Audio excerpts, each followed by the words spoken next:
warship has surrendered to aircraft.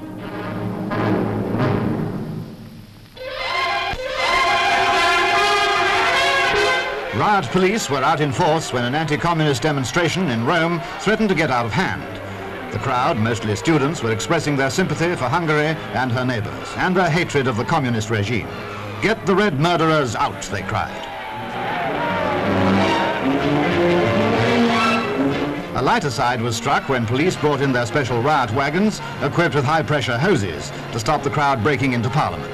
Rain stopped play. The Dagenham girl piper